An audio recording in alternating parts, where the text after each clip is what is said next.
Breaking news. রাজধানীর একটি অভিজাত ফ্ল্যাট মায়া নামে নারী মরদেহ উদ্ধার করেছে পুলিশ।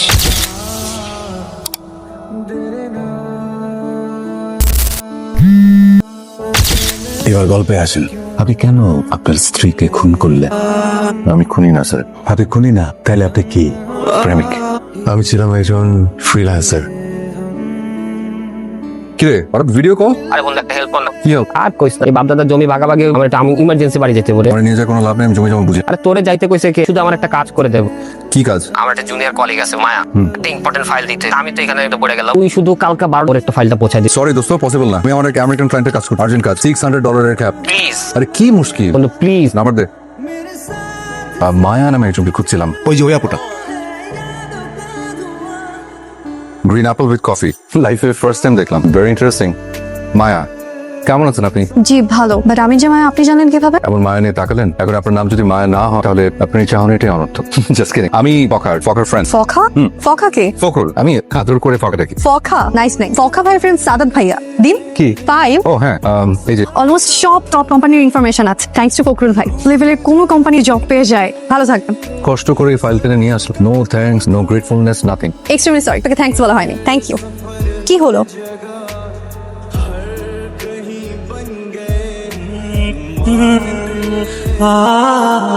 একটা মেয়েকে আমার ভালো লেগে গেছে, প্রেমে পড়ে গেছে। শেষ পর্যন্ত কাউরে পছন্দ হইল। হ্যাঁ মা, বেনি করা চুল, কাজল চোখে চশমা, কপালে টিপ, একদম হুমায়ুন আহমেদের নায়িকাদের মতো। নাম হচ্ছে মায়া, কফির সাথে গ্রিন অ্যাপল খায়। মেয়েটা একদম অন্যরকম, সবার থেকে আলাদা। তুই একটা ক্যারেক্টারলেস, তোর মতো ক্যারেক্টারলেস বন্ধু আমার দরকার নাই। আমি ক্যারেক্টারলেস মানে? তোর একটা মেয়ের কাছে পাঠালাম, তুই কি করলি? তুই বাংলা সিনেমার মতো এর সাথে প্রেম প্রীতি শুরু করে দিলি। এইটা কি ভাই? আমি না বুঝতে পারতেছি না, তুই মায়ের ব্যাপার নিয়ে এত সিরিয়াস কেন? আচ্ছা ঠিক আছে, তোর সিরিয়াসনেস তুই থাক, তুই শুনে আমার একটু উপকার কর। শোন, তুই না একটু কষ্ট করে আমার এই মায়ের নাম্বারটা একটু ম্যানেজ করে দে। জীবনেও না মায়ের নাম্বার আমার কাছে ইচ্ছা করে তোর দেই রে। আমি মাকে ভালোবাসি। তো এই কাহিনী, তার মানে তুই শালা আমার কম্পিটিটর। যা, তোরে ছেড়ে দিলাম, থাকবে না তোর কাছে মায়ের নাম্বার। দেখা যাবে। তোর সাথে অনেক কিছু কথা ছিল। বলেন। মায়া, আমি তোমাকে অনেক ভালোবাসি, তোমাকে বলে বোঝাতে পারবো না। এই ভালোবাসা তুমি ক্যালকুলেটরে যোগ করতে পারবে না মায়া। আপনার থেকে এমন ম্যাচিওর বিহেভিয়ার এক্সপেক্ট করি নাই। আমি আপনাকে মুখে ভাই বললে মনে মনে আঙ্কেল মাছি। আঙ্কেল? আমি আঙ্কেল, আমি যদি আঙ্কেল হই, আমার বন্ধু সাদা তো তোমার আঙ্কেল হবে। হঠাৎ আর কথা কেন? কারণ সে তোমাকে ভালোবেসে ফেলেছে, সে যদি তোমাকে জিতে যায় আমার কষ্টের সীমা থাকবে না মায়া। আপনার কেন কষ্ট সীমা থাকবে না? কারণ তোর কাছে পরাজয় মেনে নেওয়া যায়, বন্ধুর কাছে না। আর বন্ধুর কাছে পরাজয় যে কি যে কষ্টের তুমি বুঝবে না মায়া। হারিয়ে যাওয়া ডায়েরি খুঁজে পাওয়ার জন্য আপনাকে ধন্যবাদ। আপনি যদি ভালো হৃদয়ের মানুষ হয়ে থাকেন তাহলে এই নাম্বারে কল করুন। আরে মায়া যে, আপনি? Happy Friday. Happy Friday. আপনি এখানে? না এমনি, সেদিনই তো আপনাকে ফার্স্ট দেখলাম। এখন কি রেগুলার হওয়া ট্রাই করছেন নাকি?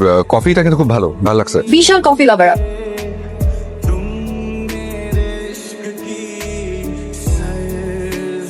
সাদাত ভাই যে। আপনি কি অনেক বিজি? জি। আমি কি আপনার নাম্বারটা পেতে পারি? নাম্বার? জি। আমি কেন আপনাকে নাম্বার দিব? আসি।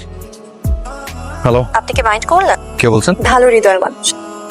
এখন বলেন, আমি কি মিস ব্ল্যাক কফি নাকি ভালো হৃদয়ের মানুষ? আপনি একজন মায়া পাখি, প্রিয় মায়া পাখি। ঠিক এই মুহূর্তে মায়ের সঙ্গে আমার মায়াময়, স্নিগ্ধ, পবিত্র একটা প্রেমের সম্পর্ক শুরু। আর আমাদের প্রেম মানেই বৃষ্টির আনাগোনা।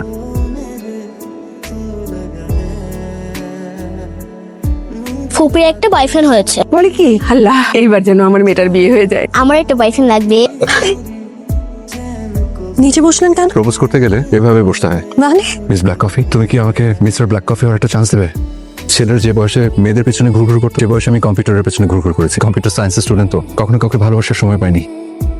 তুমি মেবি আমাকে রিজেক্ট করতে চাও, কোনো অসুবিধা নেই। I have a dirty past. College লাইফে আমার একটা রিলেশন ছিল। ওর নাম আবির। আর আমি যখন ঘুরতে যেতাম সবসময় আমার সাথে আমার ক্লোজ ফ্রেন্ডস হয়ে যেত। কিন্তু হঠাৎ একদিন দেখতে পাই। তুমি কি পারবে পাস্ট মেনে নিতে? তুমি এত ইনোসেন্ট কেন মায়া? এটা কোনো কথা? তুমি তো সম্পূর্ণ ফেয়ার ছিলে, কেন মানতে পারবো না? হাজবেন্ড হওয়ার পরে ডমিনেট করবে না? ইম্পসিবল। আমার ক্যারিয়ার গড়ার ফ্রিডম দিবে? ডেফিনেটলি। আমি ফ্রিল্যান্সার তো, সারাটা দিন ঘরে বসে বসে কাজ করবো, সংসার গুছিয়ে রাখ। আর তুমি শুধু তোমার কাজে ফোকাস করবে।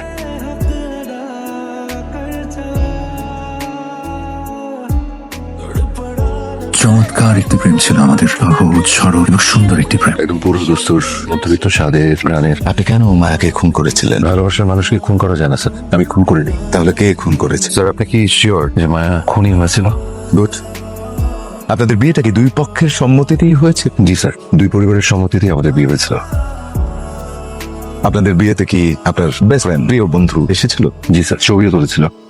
How's your family life? আমার গরিবী ছিলে কোঠায় সুন্দর একটা সংসার করেছিলাম আমরা স্যার। চোখ খোলো। আমার সংসার? হ্যাঁ, তোমার সংসার, কিন্তু গুছিয়ে রাখবো আমি। তো ভালোবাসা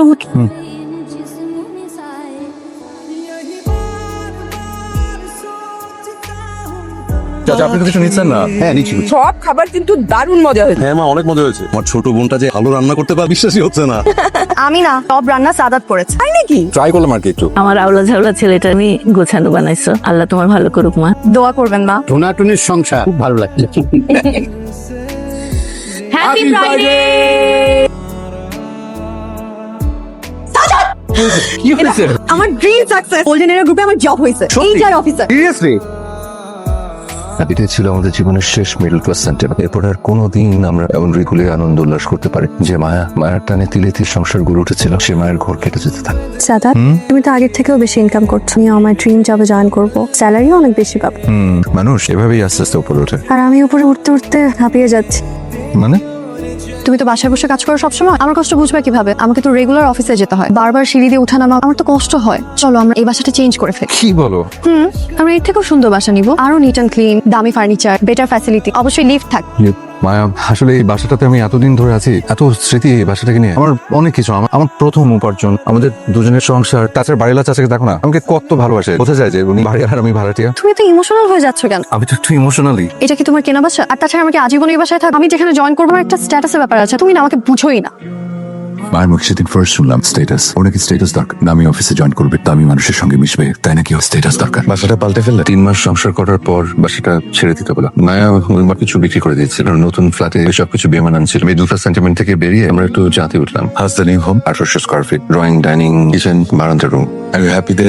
আমি আসলে স্যার কবুতরের মতো জোর করে কিছুদিন থাকার পর অভ্যাস হয়ে গেল। বাংলা স্টাইল বাদ দিয়ে অ্যাপ্রন পরে ফ্রাইং প্যানে রান্না করা, সয়াবিন তেল বাদ দিয়ে অলিভ অয়েলে কনভার্ট, ব্রোকলি, ক্যাপসিকাম, কত কিছু যে শিখলাম। রান্না যেহেতু আমি করতাম, পুরো ফ্রিজটা আমার দখলই ছিল, শুধু একটা বাক্স স্ক্রিন না করলাম। ভালোই ছিলাম, কিন্তু মায়া পাল্টে যেতে লাগলো। পাল্টে যাওয়ার গল্পটা বলতে থাকুন।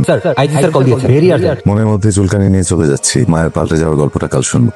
আসসালামু আলাইকুম স্যার। মায়া নামের ভিকটিমের কেস কি আপনি ডিল করছেন? জি স্যার। ভিকটিম গোল্ডেন কর্পোরেট ব্রাঞ্চের স্টার চেয়ারম্যান সোভান কল করেছে, সে তার স্টার সঠিক বিচার চায়। স্যার, মাত্র তো রিমাইন্ডার ফার্স্ট ডে চলতো, হাতে পোস্টমর্টম রিপোর্ট এসে পৌঁছায়। অন্যান্য আলামত নিয়ে আমরা কাজ করছি। এক্সপেরিয়েন্স থেকে বলতে পারি এটা খুব একটা জটিল হবে না, তারই রেজাল্ট হয়ে যাবে। কেয়ারফুলি ডিল করেন। প্রীতি আজাদ স্যার, টিমের মোবাইলের call list, text, mail, all ইনফরমেশনটা হচ্ছে। Okay sir. হত্যা মামলায় নতুন মুখে তদন্ত। রিমান্ডে থাকা স্বামী সাদা এর পর এক গুরু তথ্য দিয়েছে।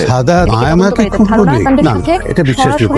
জিজ্ঞাসাবাদ সাদাতের বক্তব্যে উঠে এসেছে দাম্পত্য কলহ। মায়াকে সাদাত খুন করেছে, পসিবল? ভালো ছেলে। ফরেনসিক তথ্য থেকে সন্দেহ জোরালো হচ্ছে বলে জানিয়েছে তদন্ত কর্মকর্তা। এটি কোনো আত্মহত্যা নয়, বরং পূর্ব পরিকল্পিত হত্যা। সাংবাদিকরা সব উল্টাপাল্টা নিউজ করতেছে। তোমাদের কারোর সাথে কথা হয় না সাংবাদিক? জি স্যার, অনেকের সাথে স্যার ফোনে কথা হয়েছে, এদেরকে জানানো হয়েছে, কোনো তথ্য পাইনি। এরপরেও তো স্যার উল্টা নিউজ করছে। টিমের হাজবেন্ডই যে মা করেছে, নিউজটাই বারবার ছড়ানো হচ্ছে, নিউজটা ভাইরাল করার জন্য। একদমই না। সাংবাদিকরা ছোট্ট একটা ইস্যুকে খুব বড় করে নিউজ করতে, মানে পেছন থেকে কেউ একজন আঙুল দিয়ে নাড়াচ্ছে, আঙুলটা কার সেটাই খুঁজে বের করতে হবে। বিকেলের মোবাইল আর ল্যাপটপ থেকে অনেক কিছু তথ্য পাওয়া গেছে। এদের সবার সাথে যোগাযোগ করো। মাই গড। আমরা কালকে ছিলাম, মায়া দ্রুত পাল্টে যেতে শুরু করলো। তো মায়া দ্রুত পাল্টে যেতে শুরু করলো কেন? ফাইনালি ও ড্রিম জবে জয়েন করতে যাচ্ছে। জয়েনিং এর প্রথম দিন ও খুব খুশি ছিল স্যার, খুব। এতটা খুশি ওকে আমি কখনো দেখিনি। কেমন লাগছে আমার? I love you. মানে কি? মানে আজ তোমাকে খুব খুশি লাগছে। এতটা খুশি আমি তোমাকে কখনো দেখিনি। হাই, আমি মায়া, নতুন এইচআর অফিসার। আজ আমার জয়েন করার কথা ছিল। ও আচ্ছা, আপনি মা। অ্যাকচুয়ালি ম্যাম কে 2 জন এইচআর অফিসার জয়েন করবেন। একজন এখনো আসেন, আপনাদের ডিপার্টমেন্ট হেড স্যার বলেছেন একসঙ্গে 2 জনকে ভিতরে পাঠান। Please ma'am. কিরে তুই? হোয়াট আ কোইন্সিডেন্স না? সেই কলেজ লাইফে মেট এখনো থাকছিস? 2 জনের ছোট্ট প্রফেশনাল লাইফে যদি ইমোশনাল হো তাহলে কিন্তু ফেল করো। প্লিজ আপনারা ভিতরে আসুন। Head of HR of this company. আমি Sumaiya. Hi Sumaya, I know you. আমি আপনার CV দেখেছি। ও রিয়েলি? হ্যালো মায়া। আসসালামু আলাইকুম স্যার। ওয়ালাইকুম আসসালাম। সুমাইয়া, আপনি তো MD স্যারের রেফারেন্স, তাই না? Yeah. শুধু কি জাস্ট রেফারেন্স, আপনাকে পার্সোনালিও চেনেন? অ্যাকচুয়ালি একবার দেখা হয়েছিল, উনি আমার বড় আপন, ভেরি ক্লোজ। চলুন আমি MD স্যারের সাথে আপনাদের পরিচয় করে দিই। Come with me. Yes, sir, আমাদের নতুন HR। হাই সুমাইয়া। হ্যালো ভাইয়া। অফিসে স্যার। Okay sir. স্যার, উনি হচ্ছেন মায়া। আসসালামু আলাইকুম স্যার। জুলি কল করেছে, তোমার কথা বললো। অফিসে আসার আগে আপনাকে কল করেছিলাম। জুলি স্পেশালি যেভাবে তোমার কথা বললো, তাহলে জবটা ছেড়ে দেবে? ইম্পসিবল। আমার এন্টায়ার লাইফ মানুষকে অনেক বেশি হিট করে হচ্ছে সুমাইয়া। কিন্তু মায়া, দ্য ট্রুথ ইজ যে কম্পিটিশনের শুরু আছে কিন্তু শেষ নেই। Hello sir. একটু আসো তো। এখন? হ্যাঁ এখন। ওকে। আউটিং এ যাবা? কবে স্যার? Hello sir. কাজগুলো আজকে মধ্যে কমপ্লিট করতে হবে, ভেরি আর্জেন্ট ফাইল। স্যার, সব কাজ কি শুধু আমি একাই করব? সুমাইয়া সারা অন্ধ করে ঘুরে বেড়া, দুজনের কাজ আমি একা কিভাবে করব? সুমাইয়া বসের ক্লোজ, ভেরি ক্লোজ। সো আপনাকে দুজনের কাজ একাই করতে হবে। এখন থেকে ডিপার্টমেন্ট হেড হচ্ছে Sumaiya. Thank you sir. Maya নাও, সুমাইয়া আপনার boss. Sorry to say but unfortunately আমি তোর বস।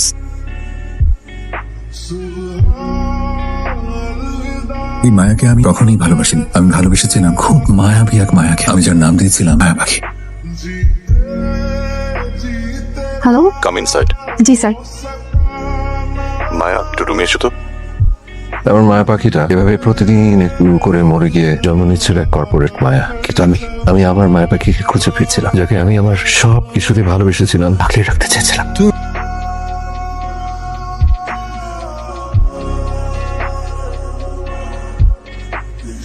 আউটিং যাবা? এখন আর এবার তাকে লাভ না, অলরেডি তোর বস, রেসপেক্ট করতে শেখ।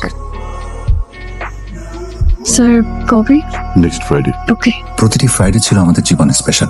Happy Friday.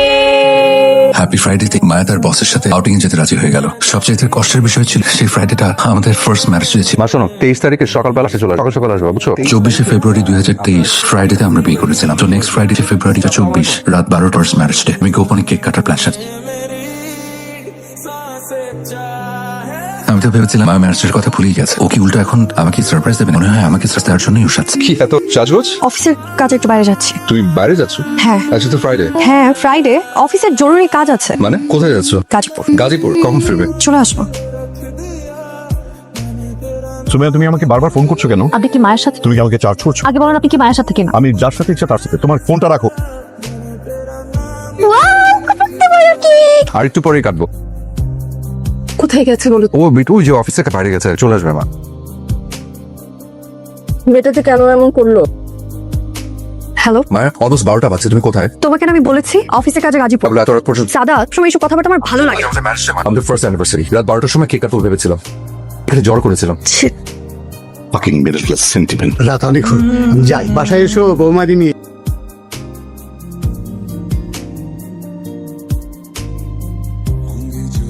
এই রিসোর্ট অনেক সুন্দর না? থ্যাংক ইউ, তুমি আমার দিন পরে ঘুরতে নিয়ে আসলে। আরে তোমার বন্ধুর বউ না? আরে হ্যাঁ, মায়া ভাবেই তো। আমি একটু আসতেছি।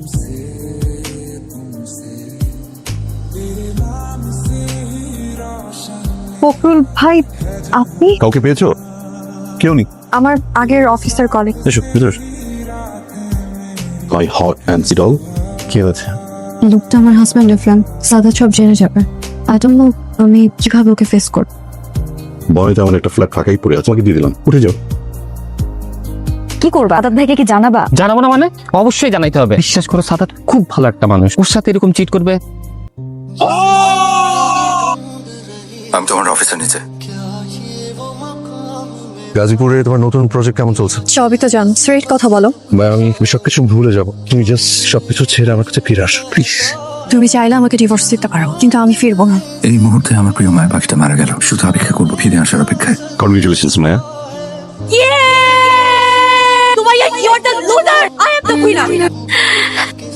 Hello, just a minute, check your WhatsApp please.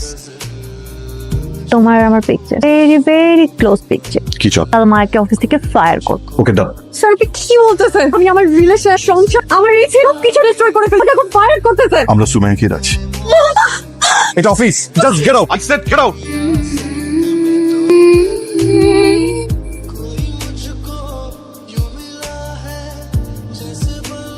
আপনি আমাকে মেন্টালি আনস্টেবল করে দিলেন। আমি যদি সুইসাইড করি এর জন্য আপনি দায়ী।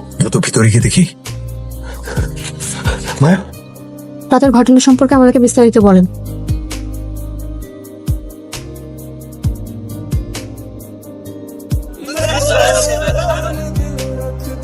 নাটকীয় মত, মায়া আত্মহত্যা করেছিলেন। সাদাত নির্দোষ। মায়াকে আত্মহত্যার পেছনের অভিযোজিত হয় তার অফিসে 10 বছরের কারাদণ্ড এবং সুমাইয়া জাহানকে বছরের কারাদণ্ড। সাদাতকে নির্দোষ বলে করা হয়েছে তদন্ত প্রতিবেদনে। সাদাতকে মুক্তি দেওয়া হতে পারে।